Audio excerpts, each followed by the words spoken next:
En el mundo hay muchos sonidos que podemos percibir gracias a nuestro sentido del oído.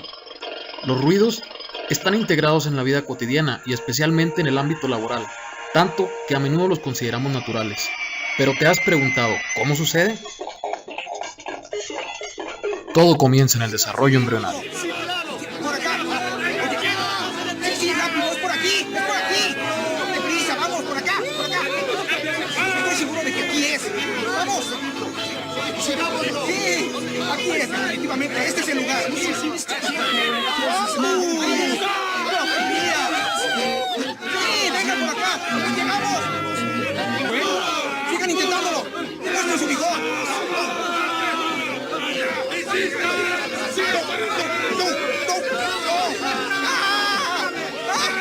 ¡Lo logré! El desarrollo de los oídos. Los oídos están formados por tres partes anatómicas: el oído externo, el oído medio y el oído interno. Desarrollo del oído interno.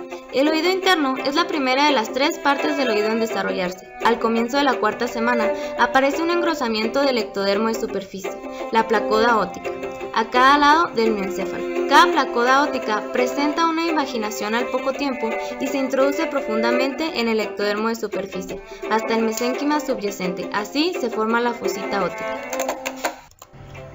Los bordes de la fosita óptica se aproximan entre sí y se fusionan formando una vesícula óptica, el primordio del laberinto membranoso.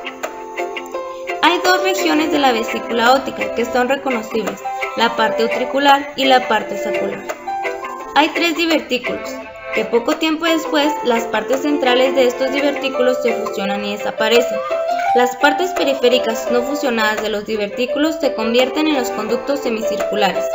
Más adelante quedan incluidos en los canales semicirculares del laberinto óseo. En uno de los extremos de cada conducto semicircular aparecen dilataciones localizadas que se denominan ampollas. Desde la parte sacular ventral de la vesícula óptica crece un divertículo tubular, el conducto coclear, que se enrolla formando la cóclea membranosa. El órgano espiral, o de Corti, procede de las células de la pared del conducto coclear.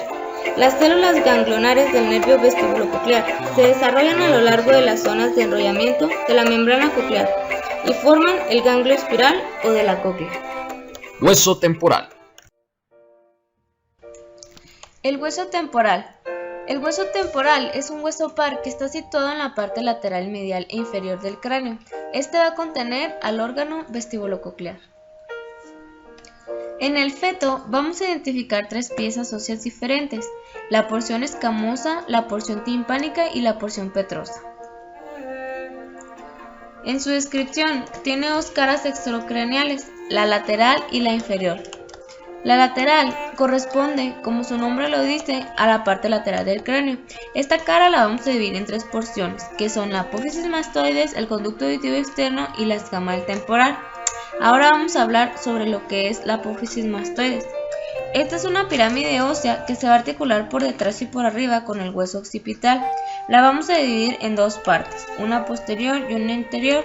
La parte posterior tiene el foramen mastoideo para la vena emisaria mastoidea, y la parte anterior está separada de la posterior por la sutura petroescamosa externa. El temporal va a tener dos caras intracraneales, la escamosa y la petrosa.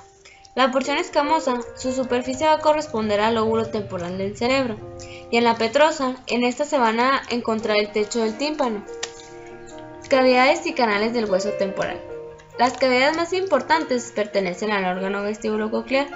Entre los conductos auditivo externo e interno se interponen el oído medio y el oído interno. El oído medio presenta la trompa auditiva, la caja del tímpano, la entrada al antro mastoideo y el antro mastoideo. El oído interno va a constituir el laberinto óseo. Oído externo.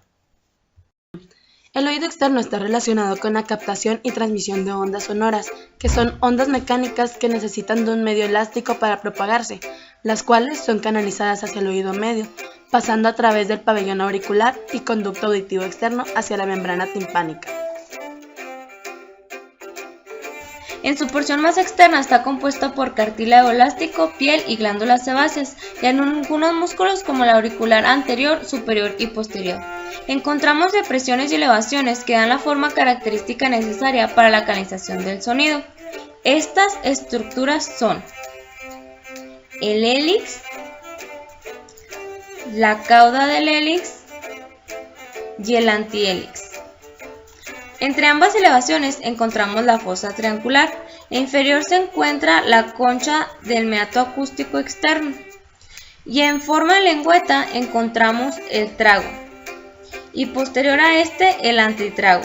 Y en la parte inferior se localiza el lóbulo. El conducto auditivo externo. Este se extiende desde el meato acústico externo hasta la membrana timpánica. Está compuesto por cartílago elástico, tejido óseo, piel y glándulas ceruminosas, que estas producen cerumen para proteger la cavidad óptica de sustancias extrañas. Oído medio. Es una cámara llena de aire, la cual se encuentra en la porción petrosa del hueso temporal. En él se encuentra la cavidad timpánica con un receso epitimpánico. La cavidad timpánica se encuentra conectada con la nasofaringe a través de la tuba faringotimpánica. Dicha conexión logra igualar la presión atmosférica con la del oído medio, logrando que la membrana timpánica se mueva libremente. La cavidad timpánica también se comunica posterior superiormente con las celdillas mastoideas a través del antro mastoideo. Dichas conexiones permiten que las infecciones se diseminen y por estas celdas causen mastoiditis. La cavidad timpánica presenta 6 paredes. La pared lateral, que está formada por la membrana timpánica que mide 1 centímetro de diámetro. Una pared medial o laberíntica, formada por la ventana oval y la ventana redonda, se encarga de separar el oído interno del oído medio. Una pared tegmentaria que separa el oído medio de la fosa craneal media y una pared yugular. Huesecillos del oído. De lateral a medial constituyen una cadena articulada desde la membrana timpánica hasta la ventana oval. Se encuentran el martillo, yunque y estribo. Martillo. Es el huesecillo más voluminoso, alargado arriba hacia abajo. En él se describe una cabeza donde se aloja en el receso epitimpánico, que se articula con el yunque. Un cuello corto y aplastado sostiene la cabeza. Un manubrio orientado hacia abajo y atrás se encuentra en el espesor de la membrana timpánica. También presenta 2 apófisis, una lateral que es corta y gruesa y una apófisis anterior alargada y delgada que se desprende de la parte anterior e inferior del cuello. Son las articulaciones incudo-malleolar, martillo con yunque, y la articulación incudo-estapedial, yunque con estribo. Estas 2 articulaciones son de tipo sinovial. Yunque. Este huesecillo está ubicado medial y detrás del martillo. En él se describen un cuerpo situado en el receso epitimpánico, junto con la cabeza del martillo. Presenta 2 ramas, una rama corta y una rama larga vertical, dirigida hacia abajo, que luego se inflexiona medialmente y termina en una pequeña dilatación, la apófisis lenticular. Estribo. Estribo. Es el más pequeño y el más medial de los huesecillos. En él se describe una cabeza que es la parte lateral del hueso, que presenta en su cara lateral una pequeña superficie que se articula con la apófisis lenticular del yunque. Su cara medial da origen a los siguientes elementos: 2 ramas, una anterior y una posterior, que se separan de la cabeza del estribo.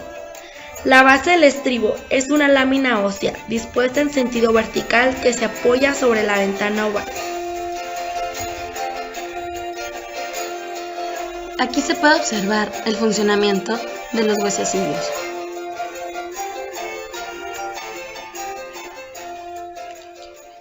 Oído interno. Se encuentra ubicado en el espesor de la parte petrosa del hueso temporal. Está compuesto por 2 compartimientos, el laberinto óseo, y dentro de este laberinto se encuentra el laberinto membranoso.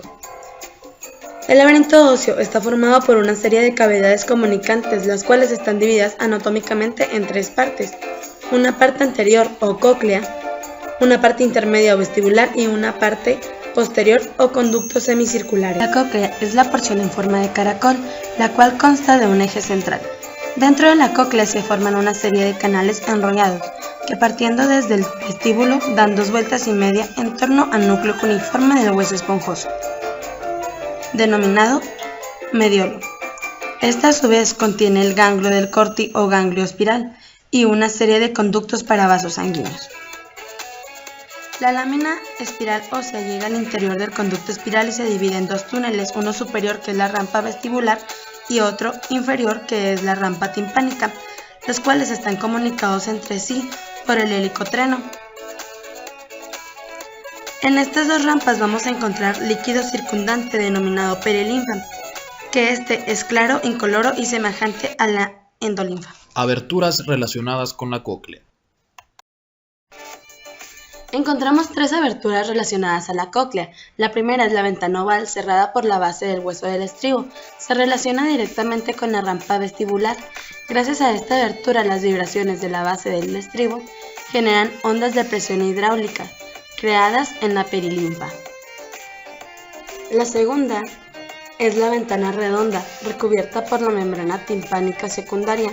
Una vez que las ondas de presión han alcanzado la membrana timpánica secundaria, esta convierte la presión en vibraciones hacia la energía recibida inicialmente por la membrana primaria. Se disipa finalmente en el aire de la cavidad timpánica.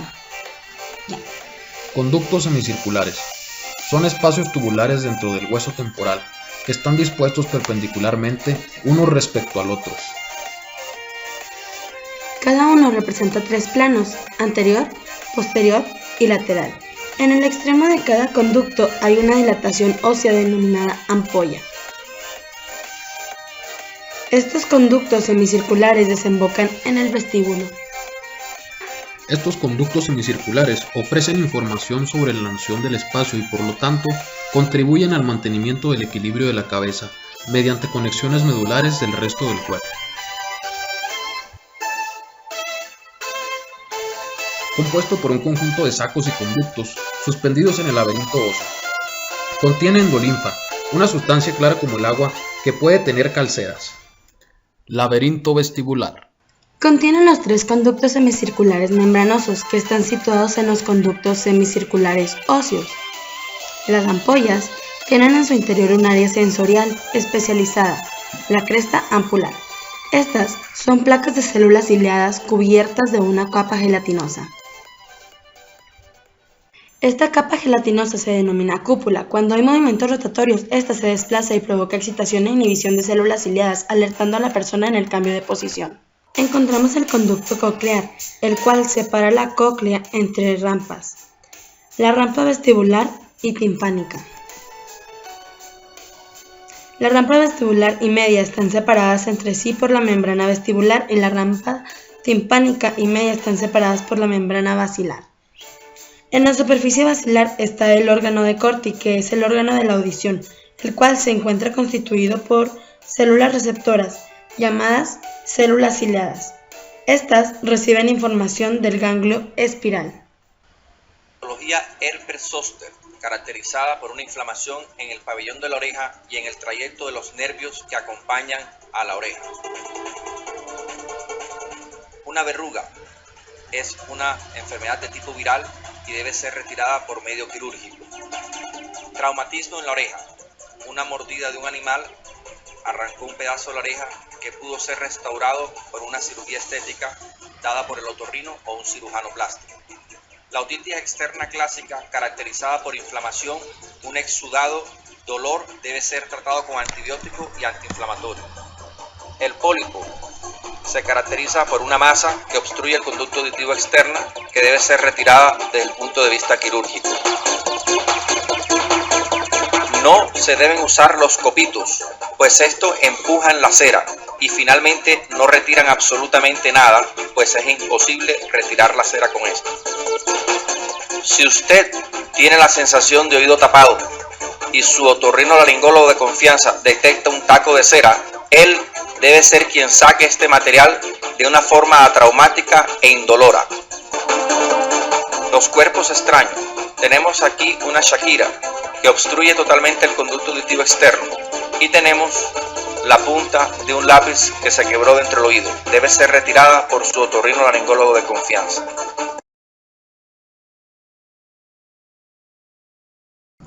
La anatomía es uno de los conocimientos fundamentales, ya que se trata de nuestro cuerpo, con la cual podemos descubrir enfermedades, conocer mejor la capacidad física de cada uno de nosotros y sobre todo se abre un mundo de posibilidades de conocimiento.